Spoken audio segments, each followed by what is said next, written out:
Freaking.com. Freaking.com. I was sitting here with Rochelle from Manchester. I don't know your last name, actually, but it doesn't really matter. Yeah. Rochelle from Manchester, and you're a person who moved as a free stater to New Hampshire in 2006, was it? Or? Yeah, September 2006. And it's great to have you here. You moved from Wichita, Kansas, correct? Yep. My first question would just be, what was your area of expertise when you moved up here professionally? I was a student, actually. I just graduated from college, so I didn't really have one. And how did you learn about the Free State Project? I believe I learned about it from Neil Bortz first, because I used to listen to his show, and he always used to plug it all the time, moved to New Hampshire, libertarianism, etc. Really? And that got me to go into it, and then it was a little later before I really thought about seriously moving. It was kind of, oh, that's a neat idea, but later I thought more about it and signed up, so. Thank you. What was the main trigger that made you want to move? The arena in Wichita. They voted on it 3 times to build an arena in the city of Wichita.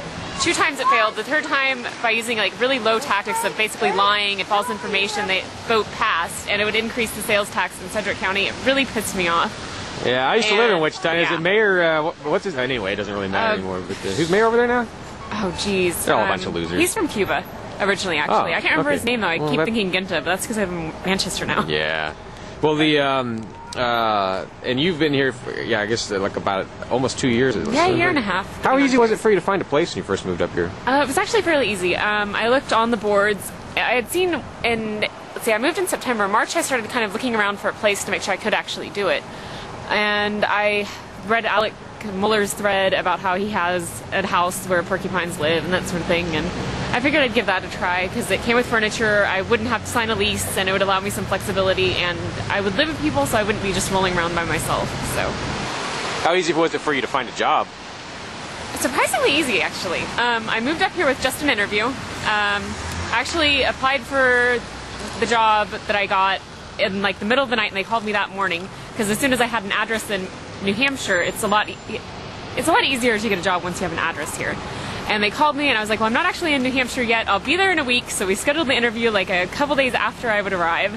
And then I interviewed once, interviewed again, and I got the job within a month of moving. I started working, so.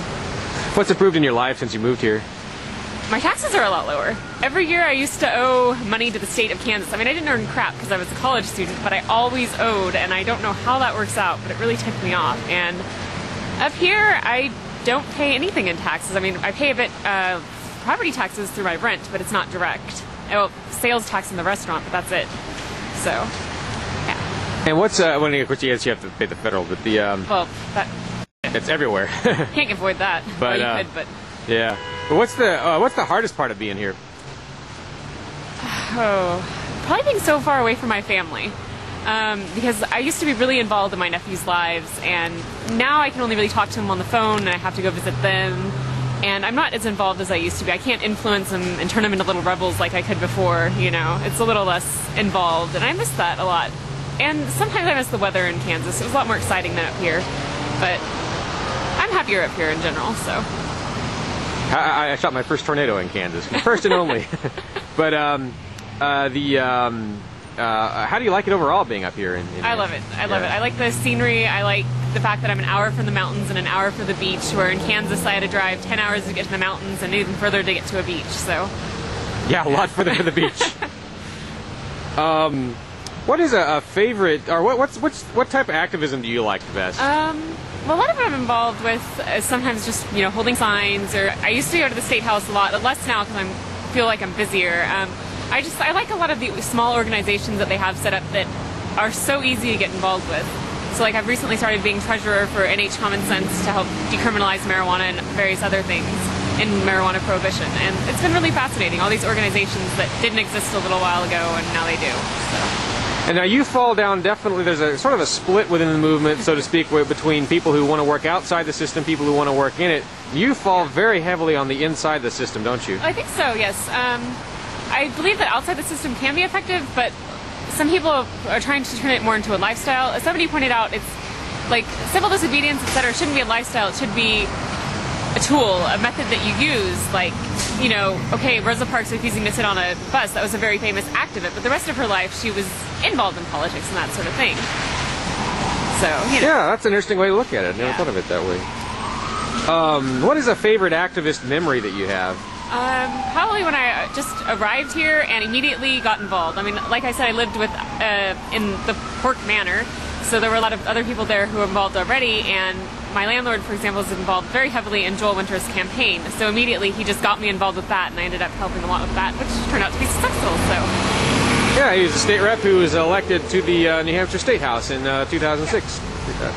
Now, let's see. What's a story you have of a favorite story you have of a new freedom that you encountered and experienced when you moved here? Not having to drive with insurance.